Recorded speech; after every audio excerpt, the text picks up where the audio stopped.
Welcome to Outrageous Fortunes. I'm T, the T Monster, Twitch Dad, or Padre de Gatos.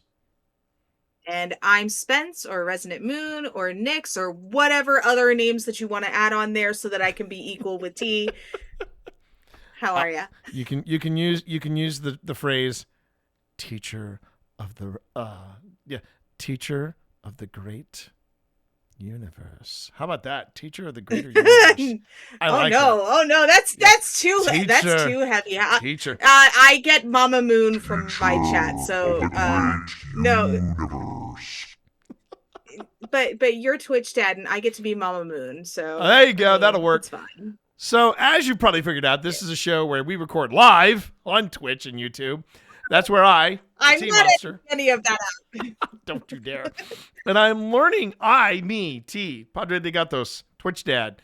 I am learning the ways of tarot with guidance from Spence, who is a 20-year veteran tarot reader. And during our time together, we turn the cards, read the definitions, see what patterns reveal themselves, and as we have already done, go down a tangent or two along the way. So grab your deck. That's DECK, deck. Grab your deck. An adult beverage of choice. I know that's kind of boring. It's just my water. I'm just staying hydrated because it's the summer. I have orange water. There we go. And as I've done with ASMR with the cats, take a deep breath. And let's turn our attention to the cards. The modulated you voice. Stole my line. I know, How but dare you? Well, it was.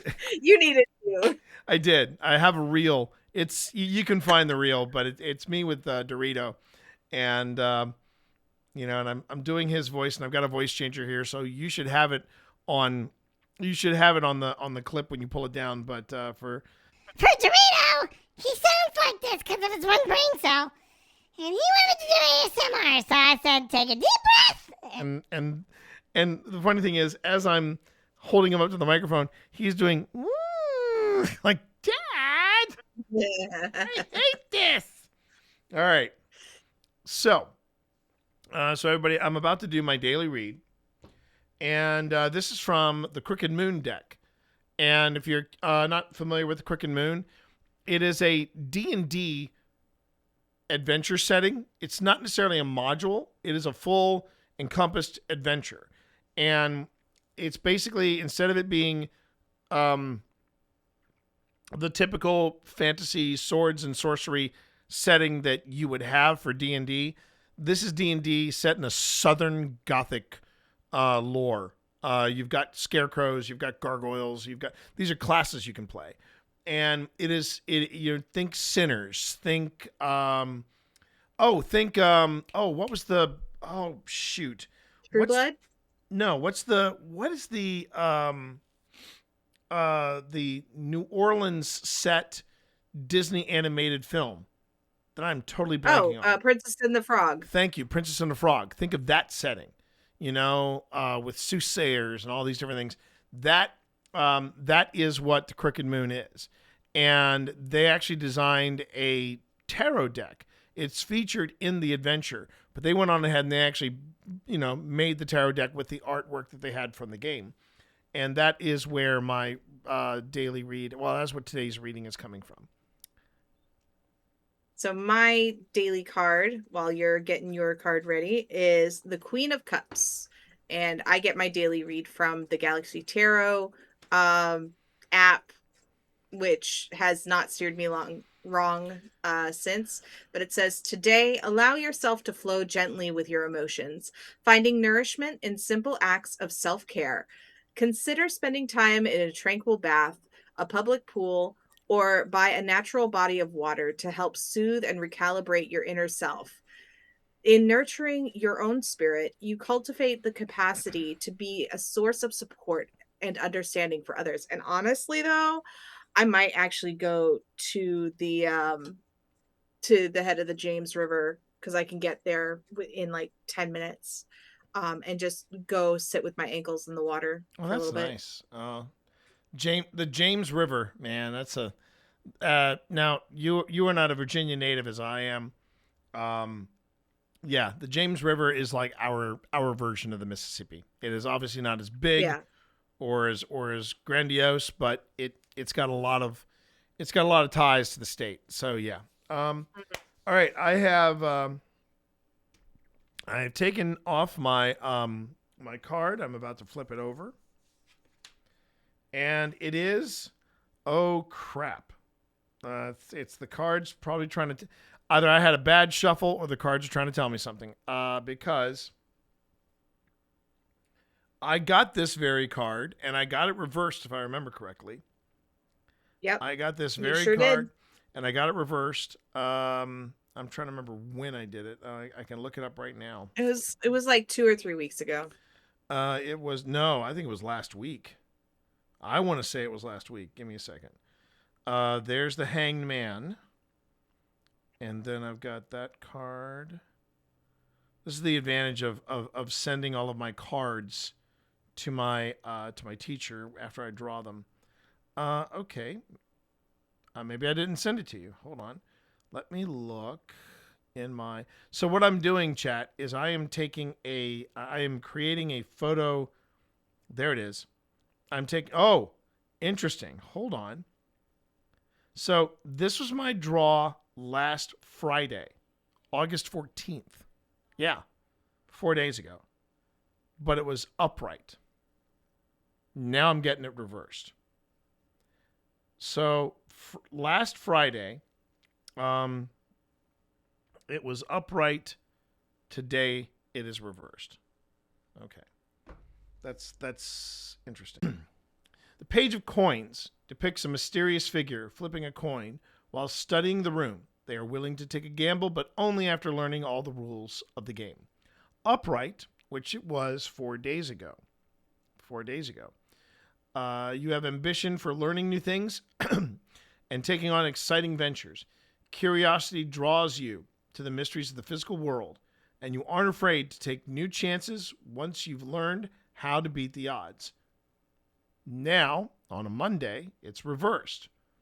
Your natural proclivity towards gambling makes you reckless, and you are tempted to leap before you look.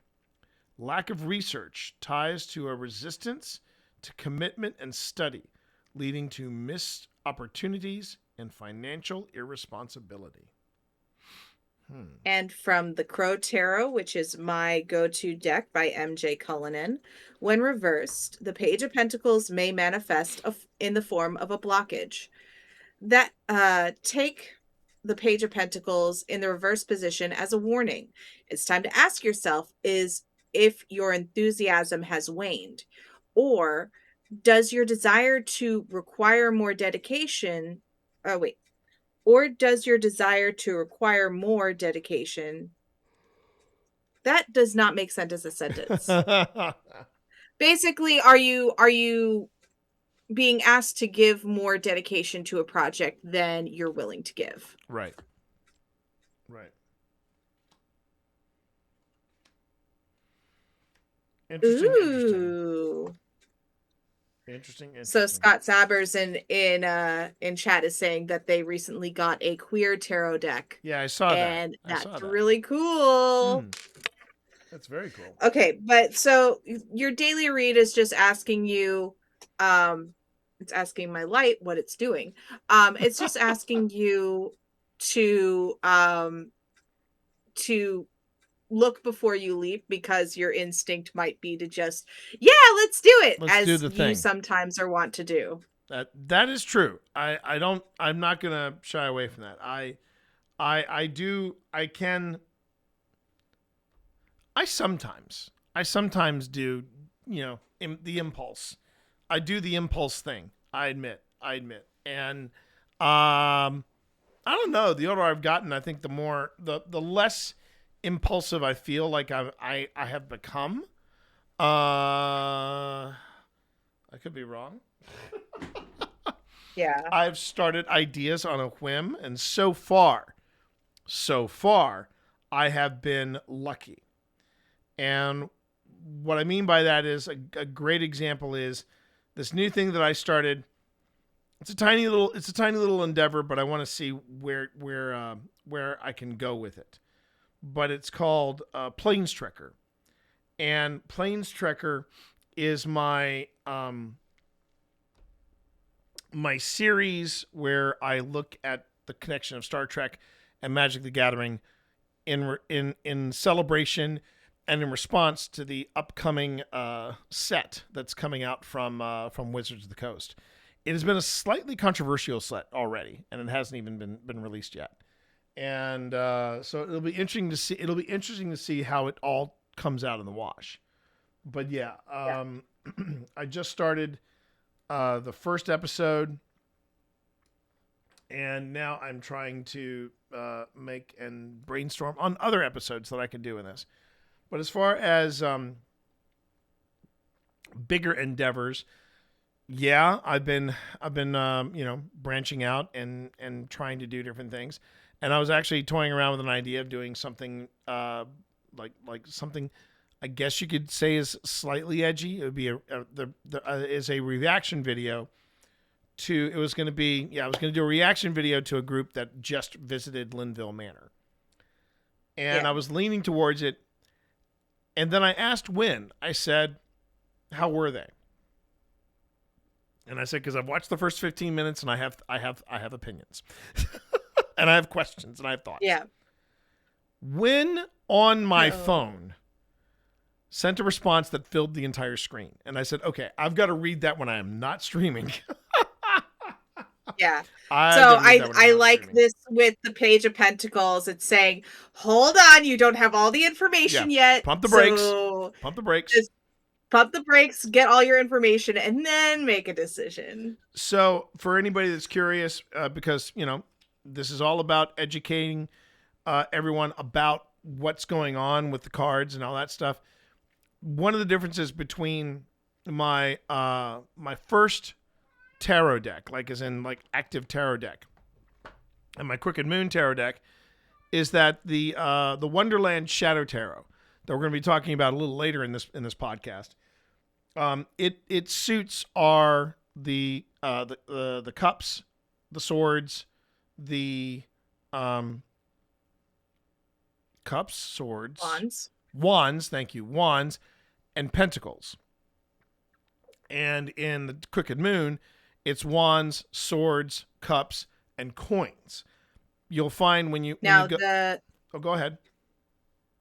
So they are still the same aspect, because pentacles, they could be made with metal, they could be made with clay. These are both earth aspects. And then coins, they do the same thing. They are meant to embody an earth energy. They are meant to be traded like currency. So that's what they represent. Right.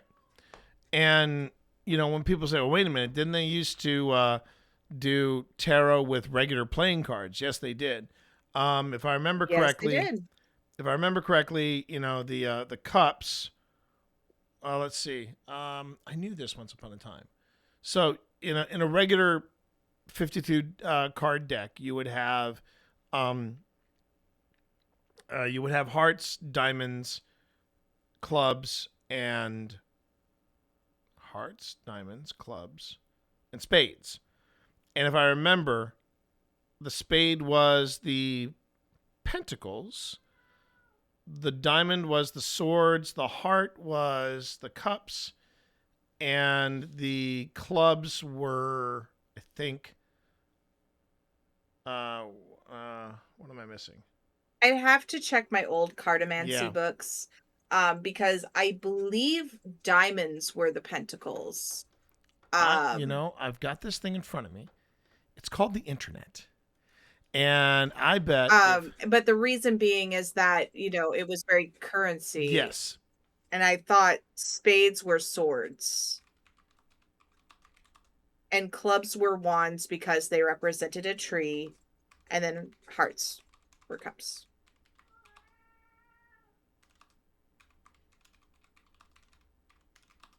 I could be wrong. Well, I'm about to find out. Hang on. I just realized my music is real loud. Good thing we're using your recording and not mine. Okay, so here we go. I have here, this is from Wikipedia. Hearts is equal to cups, represents water, emotion, loves, relationships, and intuition. So I was right in that. Spades is equal to swords, representing air, intellect. Right. Yep, representing air, intellect, logic, communication, and challenges or conflict. Diamonds are equal to pentacles or coins, earth, money, Yay, career, I'm right. financials, and then finally clubs is equal to wands, representing fire, action, energy, creativity, passion, and enterprise. That's neat. Yay. That's very cool. Yay, So my logic worked. There you go. Yeah, I was using Yay, logic brain logic. for that whole thing. Yay, logic. All right. Because I visually, you know, I'm like, well, a spade looks more like a spear with a, you know, heart-shaped spearhead on it. And I figured that was logic that I was using with the hearts, because I'm like, well, that, you know, it's the hearts. So, you know, it's got to be something about love and relationships and things like that, which is what cups is all about. So, yeah. But no, that's good to know. Okay, so now we have that documented in Outrageous Fortunes. Congratulations. Here we go. But okay, yeah. So the daily read is basically me going, you might want to pump the brakes on that idea there, Bucko, you know, because all it would take would be one. And again, this was me. I didn't want to get canceled for, you know, being a grumpy old man shaking his fist at two goth chicks. You know what I'm saying? But even if I were to come at it from a comical perspective, something light, something fun, if there's one thing I've learned about YouTube, people can really rally against others, and it can be an absolute crap storm. So, you know, I'm going to read what Win says first and then go, all right. It'll probably also decide whether or not it'll also probably decide whether or not I watch the other 1 hour and 45 minutes of the video. For sure. And if I do, it might be with friends and a lot of copious drinking. So there might be that. All right. So now we're at the 4-card read. And this is where we basically do a more complex read than the daily read. The daily read is just, you know, you flip over a card and that's your read for the day. Which again, a flipped page of coins now makes a lot of sense to me, and it's not as intimidating as I once thought. And then we have our 4-card read. This is a little more intricate, and Spence has already put it out there. Spence, I will defer to you as you know, student to master or mistress. So so there are many different spreads that you can use for teaching purposes and for clarity purposes. I find that the 4-card read is one that has a lot of universal applicability, and so this is the one that I most frequently use.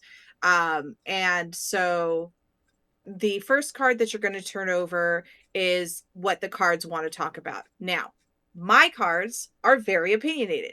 They never listen when I give an intention. They're just like, okay, we understand this is what you want to talk about. We're going to talk about what we want to talk about, and that's fine. So the first card is what they want to talk about. The second card is the obstacles that are in your way. This could even be yourself. So what aspect of yourself is in your way? Is it an outside person? You know, is there something bigger going on that's in your way? The third is any advice or opportunities that you would want to keep an eye out for. So it could be talking to a specific person. It could be a different kind of consideration, something like that. And then 4, I need to update this, but 4 is a potential outcome or goals, because obviously the future is not set in stone. So we can make changes based on what our subconscious is telling us through the interpretation of the cards. I say subconscious because it makes people feel a lot more comfortable that it's coming from within them than from without them. But if people are spiritual, I fully admit that sometimes I get spirit-led readings. And some people get uncomfortable with it. And when I use subconscious, it makes a lot more sense to people. So. My cards must think I'm a pushover then, because I bring no intention to the cards whatsoever. I'm like, so what do you got? I'm that friend that comes up to a deck and goes, so what do you guys want to talk about? And your deck is like the really opinionated auntie that comes to the weekly Sunday dinner. But which one? Is it the Crooked Moon, or is it one? See, because here's the thing. No, the Wonderlands one is the opinionated auntie. Oh, really? Oh, really? That's interesting, because I thought, I wouldn't say opinionated auntie, but definitely my mom. You know, so what's going on? Well, I was giving an archetype. Yeah, exactly. I was giving an archetype. Yeah. Whereas your Crooked Moon deck, I see that as the cousin who wants to know all the tea. Oh.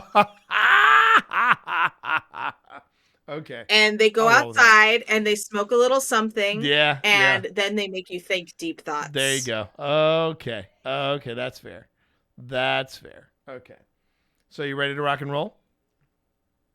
It's your turn. All right. You do the thing. So we're doing the present situation. And I love the artwork on. I will say this.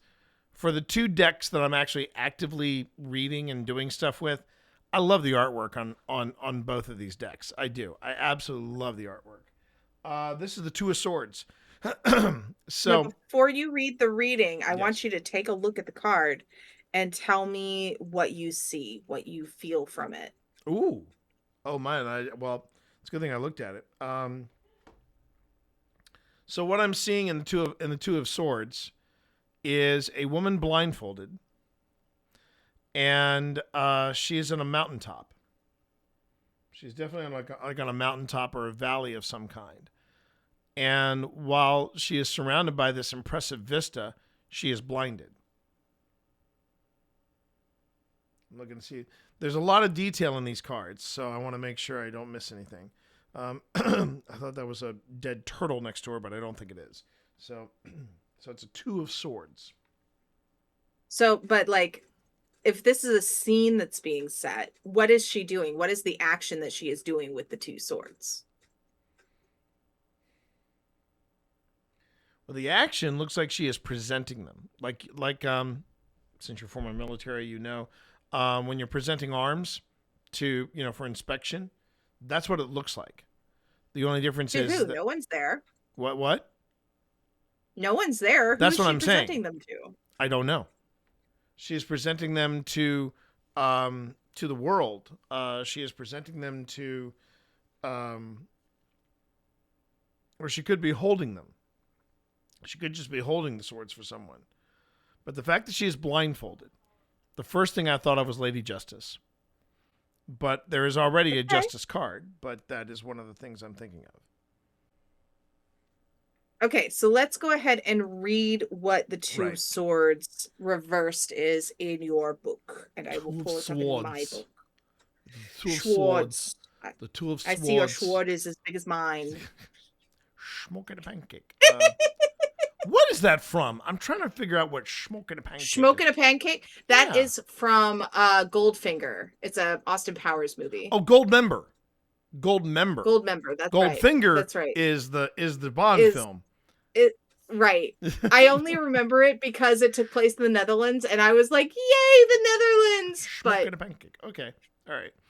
I was just curious what that was. Okay. So here we go. Two of Swords. The Two of Swords demonstrates a dilemma with ominous consequences where choosing a path blindly may lead to unforeseen and potentially dire outcomes. Reversed, your path is obscured and you've kept your blindfold on for far too long.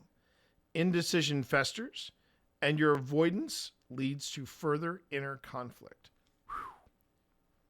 From the Crow Tarot, the Two of Wands reversed is a message to look at the areas in your life where you are reluctant to make a decision or cannot prioritize your goals. So it wants to talk about what you're waffling on. So when I asked you to look at it and see the action I see your card doing is her trying to choose between two swords, but she can't actually see what the swords look like. She's only got the sense of the weight of them. Yeah. Exactly. So it's about the duality of sense and logic. Okay. Wow. Heavy start, but okay. We will move Soldier on. on. What was that? Soldier on. Soldier on. Okay, so we have potential obstacles to the present situation. Ooh, another swords card. One I have not gotten before, and it is the 9 of Swords. 9. 9 times. 9 of Swords. Well, I mean that's a good placement for it for this particular card. Okay. So when you look at the card, what do you see? I see someone very aware of the swords around her or him. They look distressed. They look like they're in trouble. And by the way, the stream can't see your card. Oh, because of the glare. My apologies. Okay. Yeah. Thank you. There we go. All right. So that's what we're talking about this card right here. This might be easier for everybody. I'll do this. There you go. So this is the card that I'm currently looking at, the 9 of Swords. And the person is, oh, by the way, ads are starting in about 10 seconds. So what we'll do is we'll take a break, and then we usually talk through the ads because of the VOD. Oh, you want to talk? Okay, well, you can talk through the ads. Okay, fair enough. Okay, that's right. I keep forgetting about that. All right. But yeah, so the 9 of Swords, the person that is in the middle of this looks like they're in trouble. And this is like one of the rarest cards where, for me anyway, where the swords actually look like they're going to do damage to the person in the card. And the person is well aware of the swords around them. They're feeling more or less the walls closing in. Or in this case, the swords closing in. Yeah, you're hitting this card very, very well. All right, let's go ahead and read it. Okay, the 9 of Swords. All right. The 9 of Swords signifies nightmares and anxiety. Okay. When drawn, it suggests being plunged by dark visions and fears. Upright, tormented by nightmares in the witching hour, anxiety and deeps and despair plague the mind, causing sleepless nights. What is the root of these swords that all dig into your mind? Ooh, okay. And then from the Crow Tarot, alone in her nest, the crow wakes from yet another nightmare. Scared to raise her head, she cowers as the images of being trapped in a cage or caught in a deadly battle consume her thoughts. The 9 of Swords suggests that worry consumes you. There is an issue at hand that needs addressing, and inaction has manifested itself into the form of anxiety and fear. Your concern around this issue has the potential to manifest into the thing you fear most. The 9 of Swords is a reminder that negative thoughts can become facts. So this being in the position of the potential obstacles, and it also lines up with the issue at hand of not making a choice. I feel like there is a story that we're following through. Yeah. Of how indecision can leave you with insomnia, with nightmares, with worries and anxieties. Sorry. Okay. All right. So we have our situation. We have our obstacles. And here's the advice from the cards. And that advice is a card that I've gotten before. I can't remember if I got it inverted, but I have gotten this card before. This is the 3 of coins. 3 of coins. 3 coins. You have gotten it reversed. Yeah, I have gotten it reversed? Okay, so 3 of coins. Yes. Okay. Now this is the too many cooks in the kitchen card. Oh, right. So take a look at it with that in mind, and what do you see? Yeah. I see the there's everybody that wants to chip in. Everybody wants to put in their idea. Everybody wants to have a say in the final decision that's made. The problem is that one person needs to make the decision. And it's not going to make everybody happy, but you just got to trust the person making the call. Right? Yeah. That's what I'm seeing in this picture. So, all right. And here's what the three of coins, which I've gotten before. This is what I've gotten before. The three of coins depicts people working together towards a collective goal, symbolizing collaboration, skill, and common belief. But reversed, there is discord in the teamwork. Some in the group may blame lack of skill or uneven participation. But unless everyone stops pointing fingers, this will only lead to unfulfilled potential. And then from the Crow Tarot, the Three of Pentacles is a card of harmonious teamwork. Reversed, however, the team is not functioning well together because of too many egos involved. You may be feeling as though your ideas are not respected, and as a result, there is friction within the group. A change of work environment may be necessary to achieve harmony in your career. I'm immediately thinking of a song from Flight of the Conchords. Too many dicks on the dance floor. Too many dicks. Too many dicks on the dance floor. Spread out the dicks. Sorry, okay, so well, that escalated quickly. That did escalate quickly, and I'm glad that I make sure to mark that this is not for children. No, it is not marked for children. This is a PG-13 stream. My stream is 18 plus, but PG-13 for teas. We meet in the middle there. We meet in the middle there, chat. Pardon the pun. Nervous laugh. Nervous laugh. Okay. What were we talking about? Oh yeah. We're talking about the Three of Coins. So yeah, that's pretty self-explanatory right there. Yeah. So the advice is to honestly, what I'm seeing is if indecision plus anxiety equals not being heard in a collaborative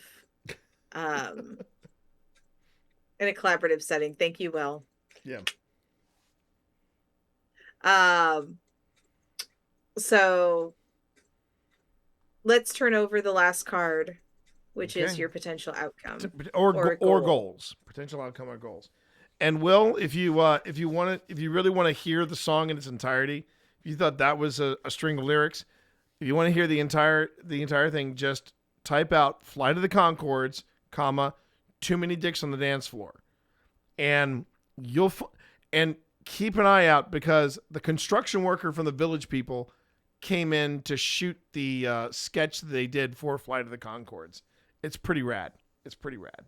All right.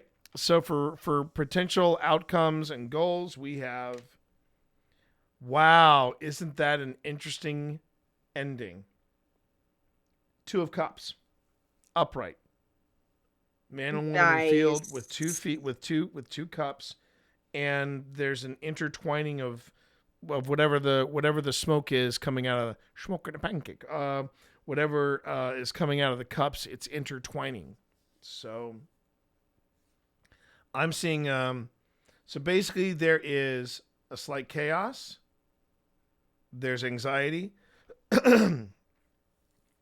There's slight dissension among the ranks, but the goal or the potential outcome will be something that's harmonious and successful. Yes. That's what I'm seeing. Yes. And again, if anybody's curious, it's bookended with twos. Yeah. So because we did talk about it is bookended with twos last time. Oh my god, I didn't even realize that. Oh wow. Mm-hmm. Wow. So you've got the duality of uncertainty, and then you're ending with the duality of a harmonious partnership and balance. All right, that's cups. Okay, 3 of cups. These are the patterns that I keep mentioning that we're looking for. Right. Okay. And just for everybody, again, for any of the raiders, anybody that came in,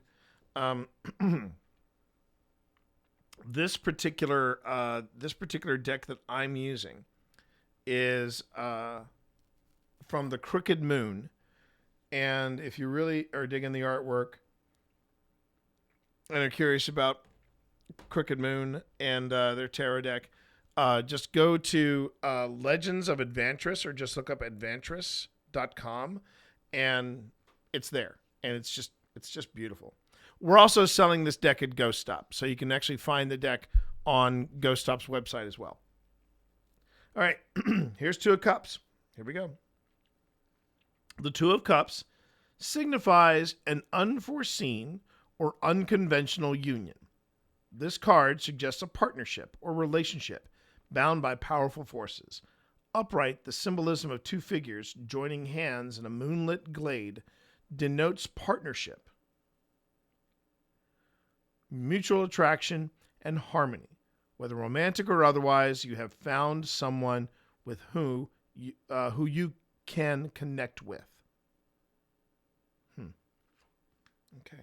And then from the Crow Tarot, the crows of the 2 of Cups are the energy of water traveling between 2 cups and a divided heart.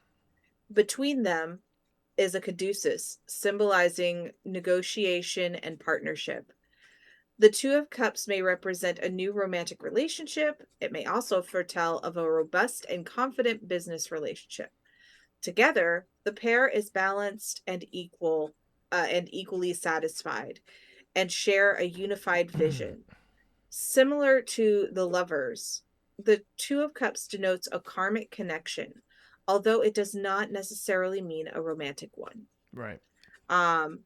So I like this, and I like it coming after the advice. So to me, what this says is that, yeah, there's disharmony in the group, but maybe you look for the common ground. You know, it's something's going to bring us together. Something needs to bring us together. So look for that common ground to go back to, that common vision. And with the end goal of having that harmonious collaboration. So I'm going to ask an additional question. I'm just trying to avoid the name for the sake of the podcast. So I'm just going to ask the deck, is this pertaining to the individual that I'm thinking about right now? Hopefully that'll be enough. Here's the only, and this would be the one thing I would say that I find is a flaw with certain tarot decks. The one thing I don't like about this particular deck is I can look at the top and I can see it's going to be upright based on how I deal. And I can either look and see if it's going to be upright or reversed. Now, one thing I have learned and I have to keep remembering is just because something is upright or something is just because something is upright does not mean it's positive. So, and just because something is reversed doesn't mean it's negative. But I'm trying to deprogram myself of that. But unlike the design that's used in Wonderland, which is a little more nebulous, and I can't tell when something is upright or not. This I can tell by the design of the moon. I can tell when something's upright and when something's not. That being said, with the Crow Tarot, most cards that I have will have this neutral background. You can't tell if it's upright or not. I wish more decks did that. Okay. So, with that, I'm just going to ask the deck, is this pertaining to the individual that I think this is pertaining to? So I'm going to turn this card over.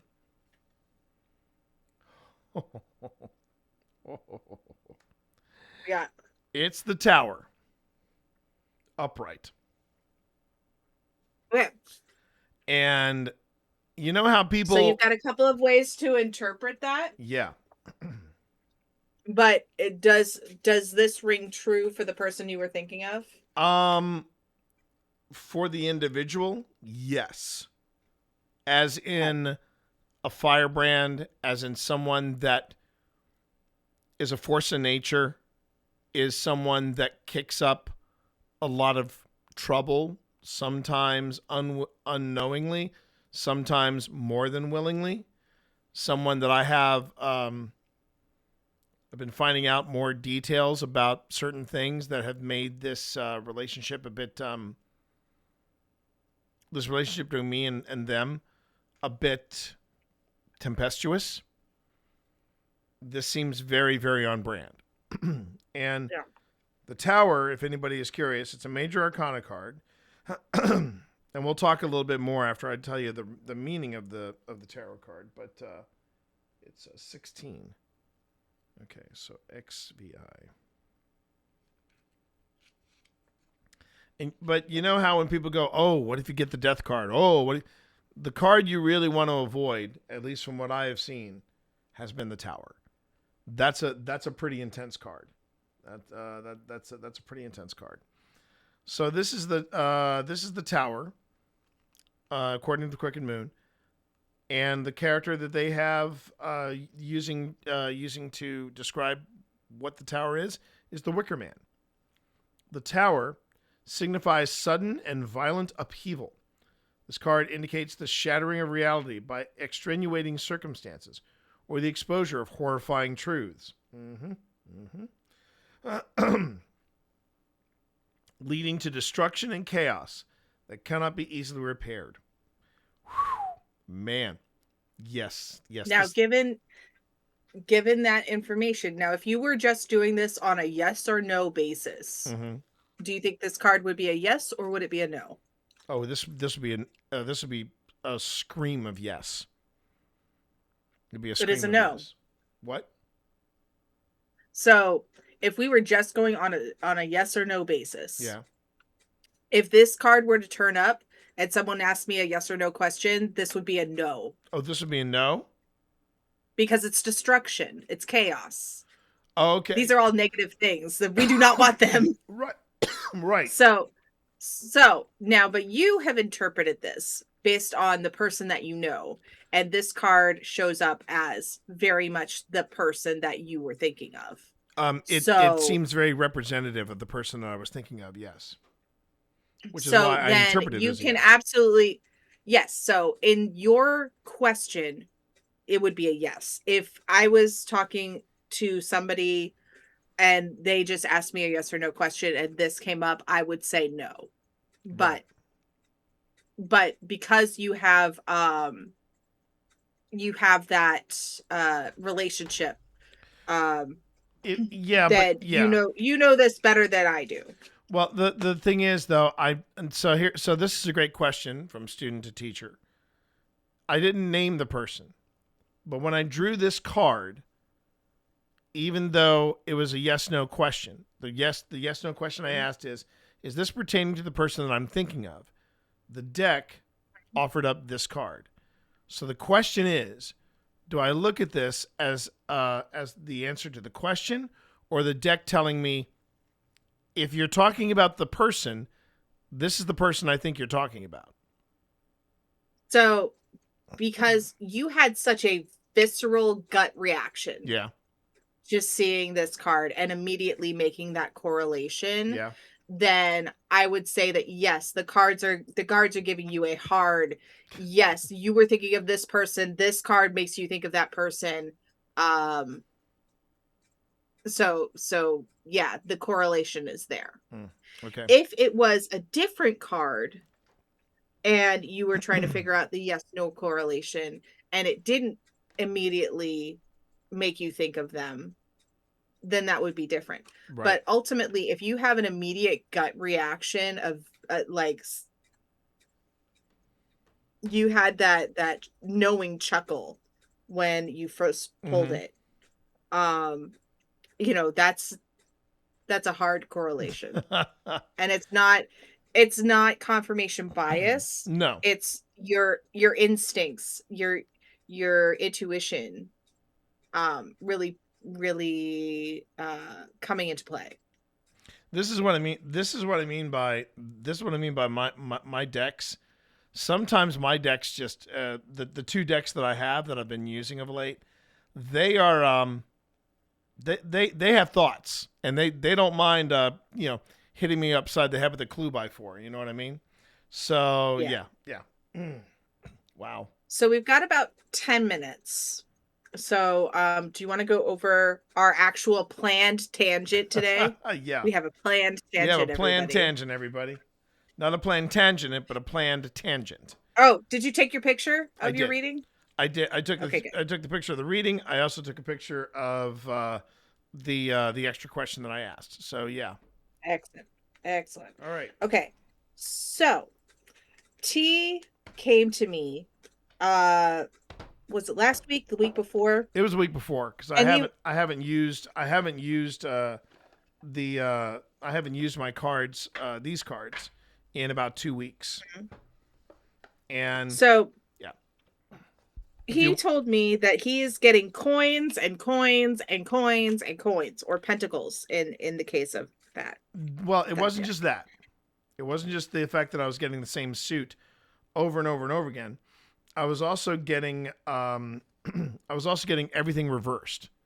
It was like I could shuffle these cards, and I kept getting. I've never, in the time that I was working with this deck, everything was coming up reversed, and I'm sitting there going, either I'm doing something wrong, but this does not. It just didn't feel right.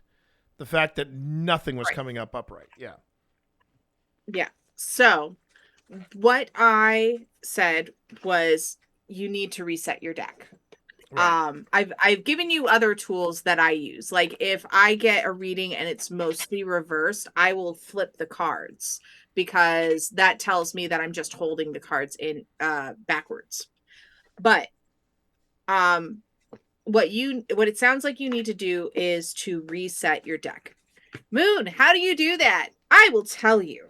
There are so many different ways to reset your deck. So you want to find a way that seems right for you. For me, energetically, I feel like the best way to reset any deck, and I'll do it with a deck I've actually shuffled, because this one is not shuffled, it is to resort them numerically. Right. That's my method. Which is what I'm doing right here. Yeah. So I will take my pocket edition. I'm so happy I have a pocket edition of the Curled Arrow. Y'all, my hands are so happy. So yeah, sort them. What does it have in its pockets?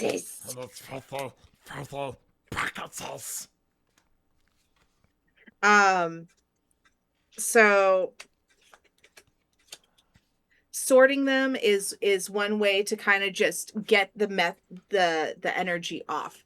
Now I went to Discord because I figured Discord's tarot community is very interesting. Or not Discord, Reddit. Reddit's tarot community is interesting. Because sometimes they will have curious questions, and sometimes they'll just have a slew of, hey, get a tarot reading from me. Right. But when I went searching, I actually found a decent conversation started by somebody that was just like, hey, I wanted to know, I've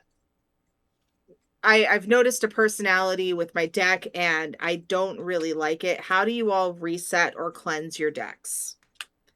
And so there started a decent conversation. So one of the first ones that came up is, the way that I do it, which is to, sort them alphabetically.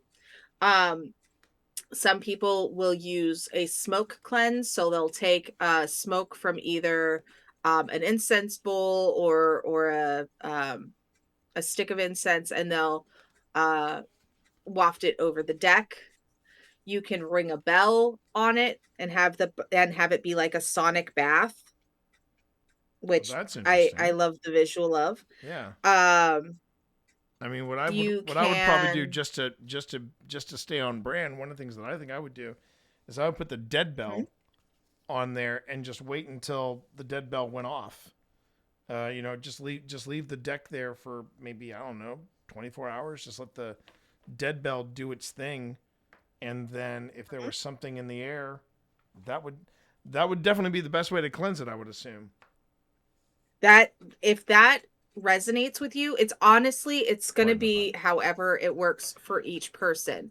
And the whole reason that I have the name Resonant Moon is because that's what I want. I want to be on the same wavelength with people. So my guidebook, at least the one that came with it. So when you get a tarot deck, it should come with a guidebook, unless it's like the other tarot deck that Spence got me, which is really, really cool because it's no artwork. It's just, hey, this card is representing this, and here's the extra. So basically, everything is on the card. You read the card to understand the card. My magic fans will get that. But this is what the guidebook for Wonderland says on recharging your tarot. Recharging your tarot deck is vital, especially when you've just welcomed a new one into your collection. It restores and enhances the energetic connection between you and your cards, ensuring they remain lively and attuned to your spirit. Tarot decks, those curious bridges between worlds, absorb energy of each reading they perform. Over time, this energy can grow stagnant or weary, much like the dormouse after too many tales. This is particularly true for when reading for others. The cards rarely eagerly soak up their energies, which can then linger and influence future readings. To keep your deck as sharp as the Queen of Hearts' command and as clear as the Cheshire Cat's grin, regular recharging is essential. So they give me the purpose. It's cleansing. It's renewing the connection. It's restoring vibrancy. Then how to recharge. Moonlight bath. Leave your deck exposed to the light of the full moon or new moon overnight. The moon's energy can cleanse and recharge the cards, infusing them with its mystical qualities. Crystal cleansing. Place your tarot deck on a crystal cluster or near cleansing crystals like clear quartz or selenite. These crystals can absorb and transmute negative energies, leaving your deck refreshed. Smudging. Let's pass your deck through the smoke of sacred herbs such as sage, palo santo, or cedar. The practice clears stagnant energies and purifies the cards. Intention setting. Hold the tarot deck in your hands, close your eyes, and set the intention to recharge and revitalize its energy. Visualize pure, vibrant energy flowing into the cards, rejuvenating them for future use. So that's very woo to me, but I also know that this is all kind of woo to begin with. But I get it. Yeah. I understand what it's saying here. So it's all about what makes sense to you. If sorting them numerically makes sense to you as a reset method, then do that. If putting them under or on top of a crystal makes sense to you, you've got that lovely chip bowl. Yeah. That crystal chip bowl. You could put it in there and like give it a little spa day, if you will. Like, because we talk about our decks like they have personality, and they do. Right. They have a lot of personality, so we should give them that same respect of, hey, you've been doing a lot of work. Let me help you take a break and wash off some of the stuff that's not authentic, that's not genuine. So my question is, though, I mean, apart from what was happening with my readings where everything was coming up reverse, how do I know when's a good time to reset the deck or recharge or what have you? So you know what I mean? There's never a wrong time to reset the deck. Oh, okay. I reset the deck every like if I'm doing an event where I'm doing multiple readings in a day, I will reset the deck anytime I have a break in between readings. Huh. Okay. Wow. Okay. I will reset my deck before and after every event, just to like make sure that it's still attuned to me. so when I if I do some readings today after this podcast, I will probably reset the deck after I'm done with that, just so that I can make sure that it's still going to be fresh energy and I'm not bringing anything over to another day and another reading, um, from a previous day or from previous energy. Um, it's what's another way that I can put it for the skeptics and the non-woo. Um, No, it's like no. it's like changing your boots. It's like cleaning off your boots Well, before no, going home. it's like recharging the gear on my Yeah. you know, I just basically, you know, I've used it. It's like, okay, I've used this now. I've used this gear. Now what I need to Yeah, do it's is I charging need up your to, phone. yeah, it's time to charge it up because you know the battery's low and I don't want it to conk out. It's more about just knowing when's a good time to to do this. You know, when's a good time to say I need to reset this deck. You know, and it makes sense. It does. It makes sense what you're saying, Yeah. especially There's after, never a wrong time. especially after you've dealt with the public, because you know they're bringing all kinds of energy.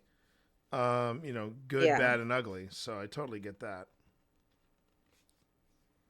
Okay. But yeah, that's how I can continue reading through the posts so that if anybody hears something that would resonate with them. Let's see here. So you can knock on the deck. So you have the deck and you just kind of shaking it loose. It's almost like the knock on wood thing, Right. except instead of making sure that spirits don't hear you while you're hoping for something, what you're doing is shaking loose anything that might be stuck. Leave it with a cleansing crystal overnight. You can use clear quartz. I have I have a rose quartz heart that I'll sometimes put, or actually it's a worry stone. It's right here. This is my rose quartz worry stone that I'll Okay. sometimes use. Let's see here. Leave it overnight by the light of the moon. If you're cleansing within your house, open a window and maybe turn on a fan after. You can also shuffle the deck as you're cleansing. Um, and you can use more than one method. Um, let's see here. I mean, the A reason I lot of would, people say put it by the windowsill. well, that was the thing that I didn't want to do anything too outlandish, like you know, like what I was saying about, oh, I could put, you know, if there's such thing as a sonic bath, I could always put the dead bell on it because you know, I'm Oh trying yeah. to use this for paranormal, or I eventually am going to use this for paranormal investigations. So why don't I do that? But then I really like the thought of putting it over the dead bell, but you can also put it over the I was dead thinking, bell and then I was gonna if it put the, goes off, it's like, "Hey, I'm ready." yeah, I guess so. It's like baking a cake. It's like a tarot cake. It's a tarot cake. I love it. Uh, all that cake. Let's But see now here. What resetting the else? deck, I have to. I'm assuming I'm going to use the guide to tell me about the numbers or what the order of the major arcana is, because unlike the Quicken Moon deck, this major arcana isn't in Wonderland is not numbered. It's just the Chariot, Got it. Justice, and so on and so forth. I didn't realize how Yeah. So steampunk these things were. They're like gears and all kinds of little doodads in you're the. just now picking that up? I'm just picking that up. Yeah, I know. Wow. Well, Hey, I'm glad that you're finding one more thing to enjoy about I'm the deck. coming naturally to my blondness. My blondness is still there. It's just buried. It's just buried. I Okay. try to reframe things because, reasons. I realize we've gone over at this point, but But there's this is a good topic. No, this is a good topic because yeah. the so again, you know, it as Spence says, there's never a bad time to give your deck a refresh. But it's never a bad time to take a shower. Right. But the thing about this is that for me the hey, this is not right was that so when I shuffle my deck, when I shuffle my tarot deck, I don't just shuffle it, like the fan shuffle. I will actually cut the deck, and then as I cut the deck, I'll turn, I'll turn some of the cuts around so that they are reversed, and then I'll go back and I'll start shuffling again. And the idea is that way I know that not all the cards that are getting shuffled, they're all upright. There's going to be some type of mix, because with these particular cards, I can't do the fan shuffle. They're just too wide. Yeah. But what I noticed was that while I was doing readings for myself, I just noticed that I was just getting again and again, everything's reversed, and I'm like, that okay, there's got to be a randomness to this, and then it eventually was like, okay, apparently I need to reset.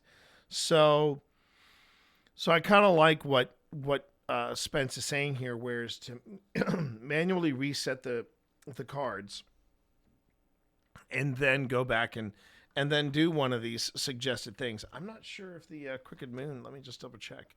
The Crooked Moon book goes into tarot in Druskenwald. Druskenwald is the world created by the Crooked Moon. Getting to know your tarot. They have Getting to Know Your Tarot. And they have Major Arcana, Minor Arcana card suits. And that's it. So they don't have really anything. I don't think they have anything even in the back.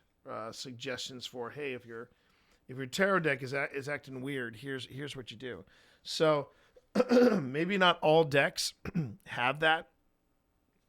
But that's why I went to Spence, because I'm like, okay, can a deck just suddenly stop working, or does it tell you something? You know what it reminds me of? Okay, this is a nerdy reference, but track with me. There was a really cool time loop Star Trek episode where they kept reliving the same day, and Data figured out that and it was only, for some reason, it was only Dr. Crusher that could figure out, we're going through the same day over and over and over again, and it always ends in this collision with a ship that seems to appear out of nowhere. So Data says, I think I can send myself a temporal message, and then I can go on ahead and I can make sure that I send myself a clue on, this is what I need to do to avoid this and then break the loop. And they were playing cards, as they are wont to do. They're playing their cards, and Data started dealing, and he dealt everybody 3s, and then he dealt everybody a 6, and then he dealt everybody a 9. And this is after Data had shuffled the cards. And everyone's looking around going, that doesn't make any sense. You can't do that, And and that was what I was feeling when I kept getting reverse cards. And did I say to you that I was getting the same suit as well? Yes, you said that you were also getting a lot of pentacles. Yeah. And they were all reversed. And it just didn't make any sense. I'm like, I'm randomizing this. Why am I getting nothing but pentacles? And I don't know if that was just and it's one of the things I'm trying to figure out about. And even that sounds a little woo, but to me that sounds very paranormal. The fact that you have such a you should be able to, you should with all of these cards, there should be a randomness to them. But then when these patterns start coming up, these patterns that you really can't avoid, then I'm like, okay, I need to figure out what to do here, because I think my deck is broken.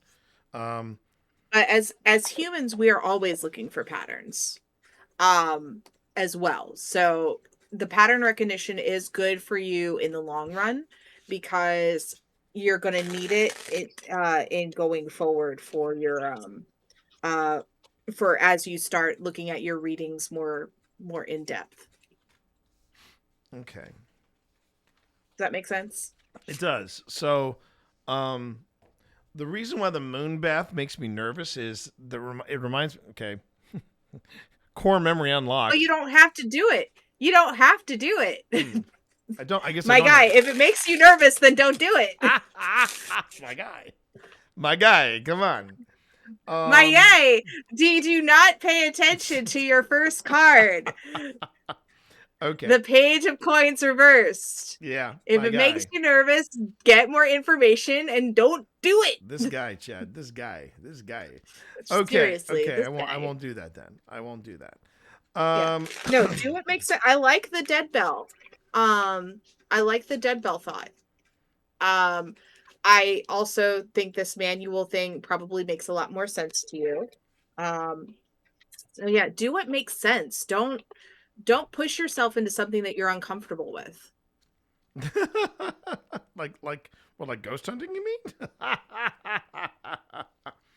Man, I was not comfortable when you made that choice, and then you were thrown into a very spooky situation. A very spooky situation. So fair enough. Yeah. All right. Okay. Then that I will do. Okay.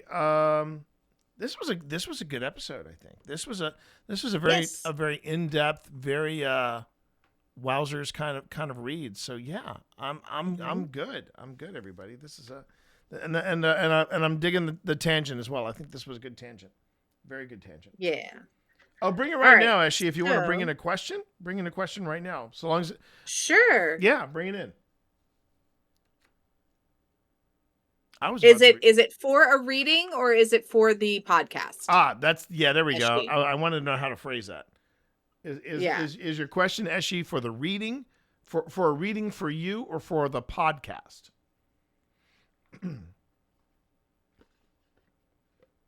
While we get an answer on that, T, you got anything to promote? This is going out next week. For a reading. Okay, that is between you and Spence, so not for the podcast. I will change the scene when I'm ready to start doing readings. The tarot reading is a channel point redeem, so take a look at that. Okay, you got anything to promote, T? So we have a lot of stuff coming. Okay. We just got a phone call from somebody, or rather we just got an email from somebody who wants to sit down with a phone call. And they want us, as an OSI, to come down and investigate their historic hotel in Abington. Is it Abington? I think it's Abington, or in Bristol. Yeah, it's Bristol, Virginia. Excuse me. Yeah, where when you were called in on an emergency call. that place. Got it. Area. And they want us to do so I have to wait to get some details on it, but that may be coming soon. Some other stuff that's going to be coming soon. We may be doing a live holiday themed investigation. Again, coming soon. We are offering a weekend with OSI at Linville Manor, and that is coming. That is going to be part of a silent auction happening at Wolfbane Productions here in Lynchburg, Virginia. Pretty excited about that. We have our guest from Latinos Against Spooky Shit. The guy's name is Jonathan. The guy that you see doing all the Latinos Against Spooky Shit videos on Instagram and TikTok. He's going to go on some investigations with us, and we're pretty excited about that. That's coming in October. There may be another collaboration happening in November. All this stuff is in motion right now. On top of all that, I am giving tours of Haunted Lynchburg, and that might also include something because I'm currently co-writing the script with one of the other tour guides of a new route. So there's a lot of things happening right now, and I'm kind of in a fog, but I'm getting through it. Nice. That's what I have to promote. How about you?